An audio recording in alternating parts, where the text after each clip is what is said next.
So, what is project management? Or what are the core components that you need to take care of in project management? Let's have a look. So, according to PMI, project management is the application of knowledge, skills, tools, and techniques to project activities to meet the project objectives. Now, when we say knowledge, that is what you should do when a project comes and what are the different processes. Whereas skills is how do you manage your projects? Do you have the team management skills or do you have daily reporting skills? Whereas tools is what mechanisms are you using to meet your project objectives. For example, project service automation is that tool that you will be using to manage your projects. The techniques are the approach that basically help you to implement things in your project. Whereas project objective is the core thing that you need to meet. Now, as a project manager, when you want to implement a project, you need to consider the concepts of a project triangle. First thing is scope. If you're implementing a project, you should ask yourself a question: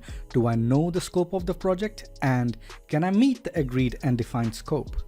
The second thing is cost. The project must be delivered within the cost, and it's most important.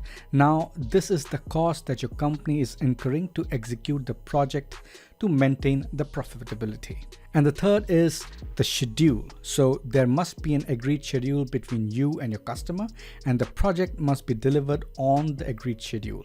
And while you are defining the scope and the cost and delivering in schedule, you must maintain the quality of the product. So when you take on project management, these are the three concepts that you need to keep in your mind.